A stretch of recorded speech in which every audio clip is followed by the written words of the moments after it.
After a Few Words by Randall Garrett. After a Few Words. This is a science fiction story. History is a science. The other part is, as all Americans know, the most fictional field we have today.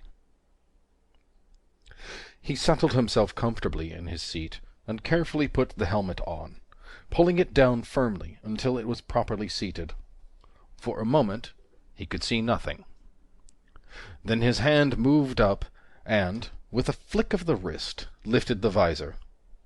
Ahead of him, in serried array, with lances erect and pennons flying, was the forward part of the column.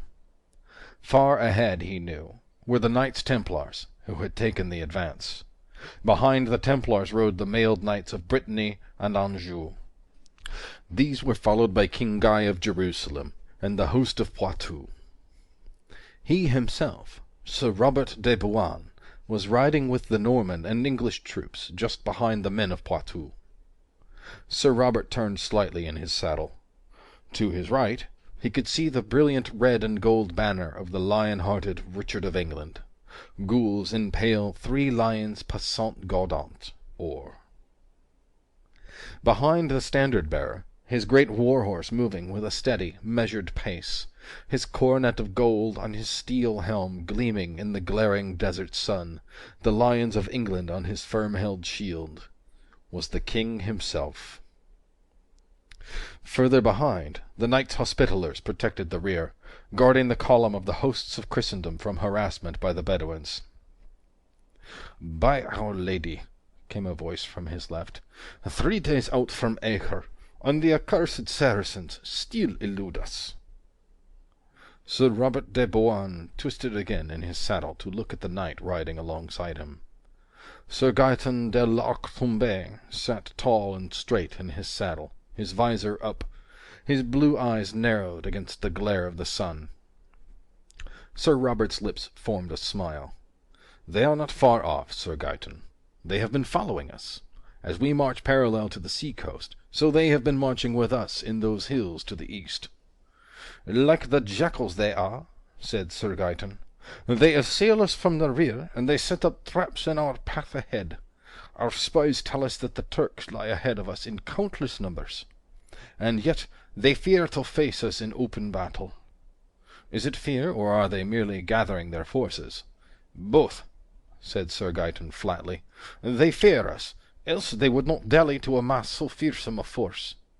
If, as our informers tell us, there are uncounted Turks to the fore, and if, as we are aware, our rear is being dogged by the Bedouin and the black horsemen of Egypt, it would seem that Saladin has at hand more than enough to overcome us, were they all truly Christian knights." "Give them time. We must wait for their attack, Sir Knight. It were foolhardy to attempt to seek them in their own hills, and yet they must stop us. They will attack before we reach Jerusalem, fear not."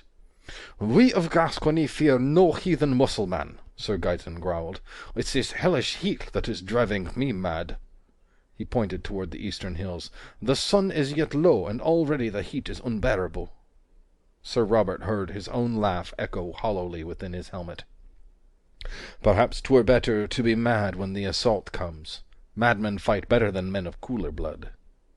He knew that the others were baking inside their heavy armor, although he himself was not too uncomfortable. Sir Gaeton looked at him with a smile that held both irony and respect. "In truth, Sir Knight, it is apparent that you fear neither men nor heat, nor is your own blood too cool. True, I ride with your Normans and your English, and your King Richard of the Lion's Heart. But I am a Gascon, and have sworn no fealty to him. But to side with the Duke of Burgundy against King Richard?" He gave a short, barking laugh. "Ha! I fear no man," he went on, "but if I had to fear one, it would be Richard of England." Sir Robert's voice came like a sword, steely, flat, cold, and sharp. "My lord the king spoke in haste. He has reason to be bitter against Philip of France, as do we all. Philip has deserted the field. He has returned to France in haste, leaving the rest of us to fight the Saracen for the Holy Land, leaving only the contingent of his vassal the Duke of Burgundy to remain with us. And Richard of England has never been on the best of terms with Philip Augustus, said Sir Gaeton. No, and with good cause. But he allowed his anger against Philip to colour his judgment when he spoke harshly against the Duke of Burgundy. The Duke is no coward, and Richard Plantagenet well knows it. As I said, he spoke in haste. And you intervened, said Sir Gaeton.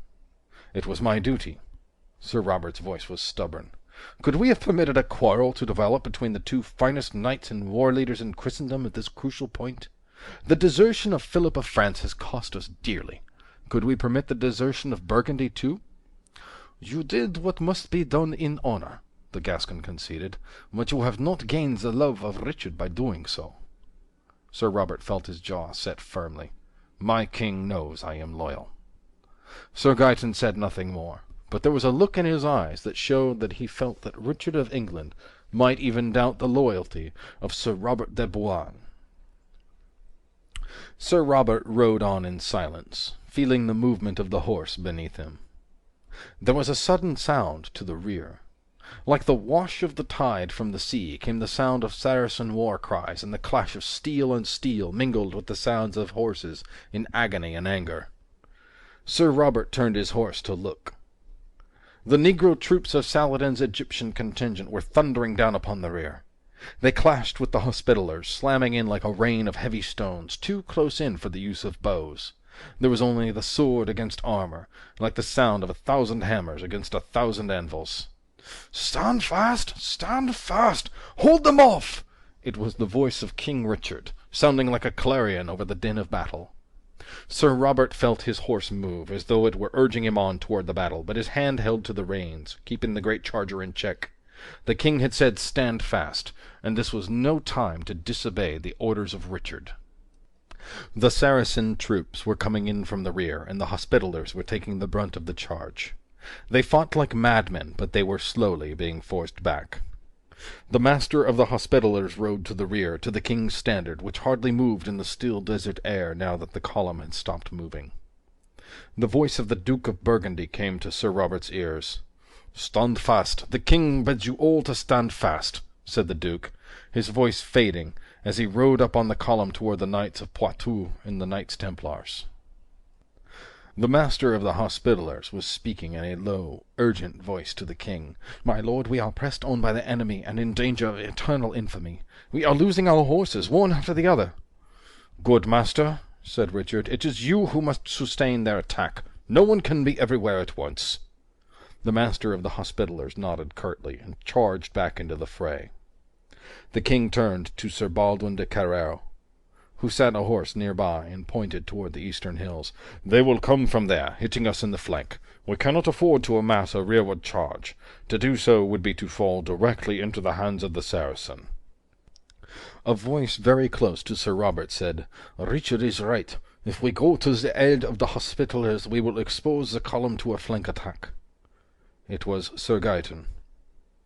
"My lord the king," Sir Robert heard his voice say, "is right in all but one thing. If we allow the Egyptians to take us from the rear, there will be no need for Saladin and his Turks to come down on our flank. And the Hospitallers cannot hold for long at this rate. A charge at full gallop would break the Egyptian line and give the Hospitallers breathing time. Are you with me? Against the orders of the king? The king cannot see everything. There are times when a man must use his own judgment. You said you were afraid of no man. Are you with me?" After a moment's hesitation, Sir Gaeton couched his lance. "I am with you, Sir Knight. Live or die, I follow. Strike and strike hard." "Forward, then!" Sir Robert heard himself shouting. "Forward for St. George and for England!" "St. George and England!" the Gascon echoed. The two great war horses began to move ponderously toward the battle lines, gaining momentum as they went. Moving in unison, the two knights, their horses now at a fast trot, lowered their lances, picking their Saracen targets with care. Larger and larger loomed the Egyptian cavalrymen as the horses changed pace to a thundering gallop. The Egyptians tried to dodge as they saw, too late, the approach of the Christian knights. Sir Robert felt the shock against himself and his horse as the steel tip of the long ash lance struck the Saracen horseman in the chest. Out of the corner of his eye he saw that Sir Gaeton, too, had scored. The Saracen, impaled on Sir Robert's lance, shot from the saddle as he died. His lighter armor had hardly impeded the incoming spear point, and now his body dragged it down as he dropped toward the desert sand. Another Moslem cavalryman was charging in now, swinging his curved saber, taking advantage of Sir Robert's sagging lance. There was nothing else to do but drop the lance and draw his heavy broadsword. His hand grasped it, and it came singing from its scabbard. The Egyptian's curved sword clanged against Sir Robert's helm, setting his head ringing. In return the knight's broadsword came about in a sweeping arc, and the Egyptian's horse rode on with the rider's headless body. Behind him Sir Robert heard further cries of "St. George and England!" The Hospitallers, taking heart at the charge, were going in. Behind them came the Count of Champagne, the Earl of Leicester, and the Bishop of Beauvais, who carried a great war-hammer in order that he might not break church law by shedding blood. Sir Robert's own sword rose and fell, cutting and hacking at the enemy. He himself felt a dreamlike detachment, as though he were watching the battle rather than participating in it. But he could see that the Moslems were falling back before the Christian onslaught. And then quite suddenly there seemed to be no foeman to swing at. Breathing heavily, Sir Robert sheathed his broadsword. Beside him Sir Gaeton did the same, saying, "It will be a few minutes before they can regroup, Sir Knight. We may have routed them completely." "Aye, but King Richard will not approve of my breaking ranks and disobeying orders. I may win the battle, and lose my head in the end." "This is no time to worry about the future," said the Gascon. "Rest for a moment and relax, that you may be the stronger later. Here, have an Old King's." He had a pack of cigarettes in his gauntleted hand, which he proffered to Sir Robert. There were 3 cigarettes protruding from it, one slightly farther than the others. Sir Robert's hand reached out and took that one. "Thanks. When the going gets rough, I really enjoy an Old King's." He put one end of the cigarette in his mouth and lit the other from the lighter in Sir Gaeton's hand. "Yes, sir," said Sir Gaeton, after lighting his own cigarette. "Old Kings are the greatest. They give a man a real, deep-down smoking pleasure." "There's no doubt about it. Old Kings are a man's cigarette." Sir Robert could feel the soothing smoke in his lungs as he inhaled deeply. "That's great. When I want a cigarette, I don't want just any cigarette." "Nor I," agreed the Gascon. "Old Kings are the only real cigarette when you're doing a real man's work." "That's for sure." Sir Robert watched a smoke ring expand in the air. There was a sudden clash of arms off to their left. Sir Robert dropped his cigarette to the ground. "The trouble is that doing a real he-man's work doesn't always allow you to enjoy the fine, rich tobaccos of Old Kings right down to the very end." "No, but you can always light another later," said the Gascon knight. King Richard, on seeing his army moving suddenly toward the harassed rear, had realized the danger, and had charged through the Hospitallers to get into the thick of the fray. Now the Turks were charging down from the hills, hitting, not the flank as he had expected, but the rear. Saladin had expected him to hold fast. Sir Robert and Sir Gaeton spurred their chargers toward the flapping banner of England. The fierce warrior king of England, his mighty sword in hand, was cutting down Turks as though they were grain stalks, but still the Saracen horde pressed on. More and more of the terrible Turks came boiling down out of the hills, their glittering scimitars swinging. Sir Robert lost all track of time.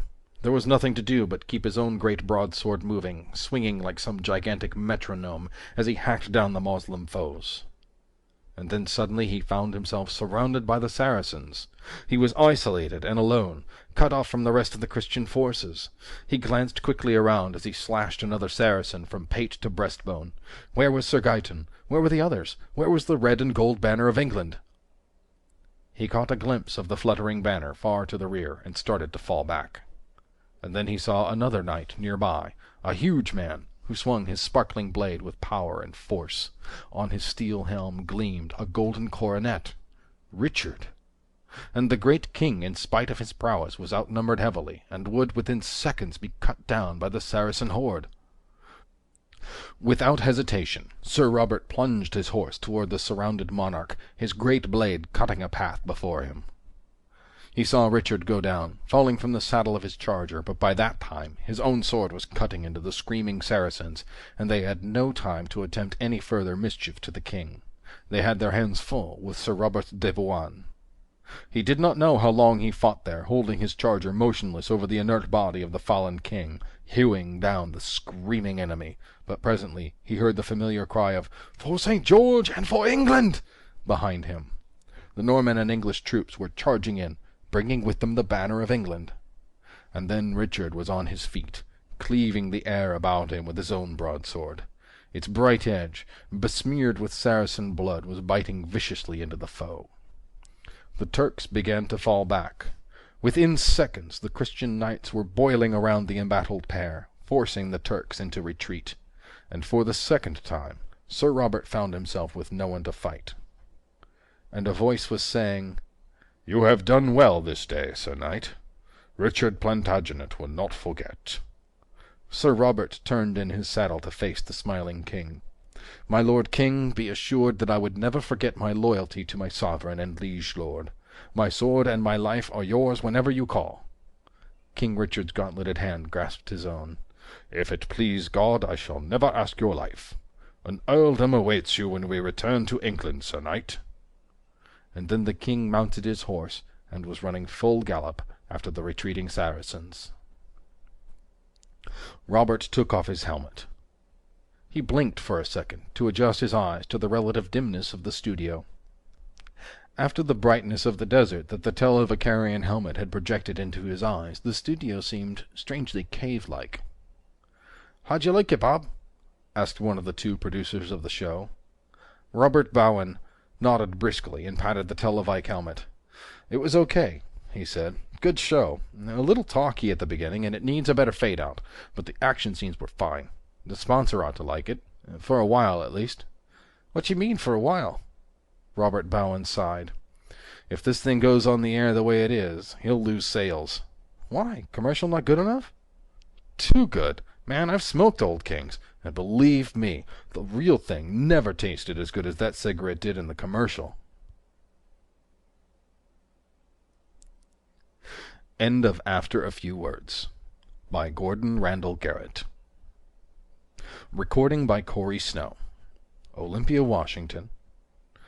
http://www.cyclometh.com